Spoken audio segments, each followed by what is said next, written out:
No. Georgia? No. Bangladesh? No, Bangladesh looks like a wizard. You think everything looks like a wizard. Ghana? Too long. North Macedonia? Too round. Liberia? No. Malaysia? Jay, Malaysia is not a square. But there must be one somewhere. Not in Oman or the UAE. And Yemen's more a rectangle. Yes, I can see. Russia's nothing like a square. Too long, as far as I'm aware. Mali starts off strongly, but right here it goes to pot. Burkina Faso is irregular. Four-sided, it is not. Italy's a boot, and so is Papua New Guinea. What about Benin and Togo? No, they're both far too skinny. What about these little countries? Costa Rica, Lebanon? There's no square in Singapore, Brunei, Mauritius, or Gabon. Kuwait looks like a little thumb. Madagascar looks quite lean. Burundi looks quite like a heart. Qatar looks like a bean.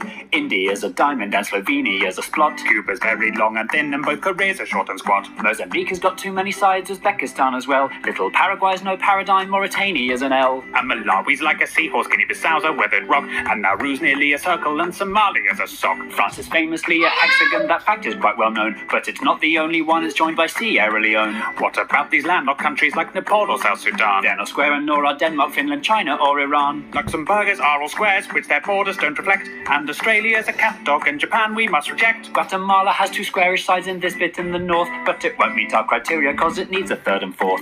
Timor-Leste doesn't pass the test. Moldova, Guinea, don't be silly. Little Rwanda doesn't stand a hope in hell. Nor does Israel. Are we seriously going to go through every country? Yes, I think it's important. Both the USA and Canada have squares in large amounts, but we're only counting countries and states don't count. Poland would look like a square if it invaded to the south. Kazakhstan looks like a turtle with a leaf stuck in its mouth. Despite a square's efficiency, the Germans don't come close. And Peru is like a resting dog, Guyana's like a ghost. Ethiopia and Switzerland look like potato wedges. Norway, Sweden and New Zealand all have far too crinkly edges. If you have a lot of coastline, then your sides will not be straight. So the squareness of the Philippines, Greece and Ireland would be great. Tajikistan's quite funky, as is elephant head-shaped Thailand. There's no square in Indonesia's 18,000 tiny islands. If your country's made of islands, then a square you'll never be. There are loads of island nations that are mostly MTC. Trinidad and Tobago, St. Vincent and the Grenadines, the Solomon Islands, the Seychelles, the Maldives, Micronesia, Fiji, the Marshall Islands, St. Kitts and Nevis, Sao Tome and Principe, the Bahamas, Cape Verde, Tonga, Vanuatu.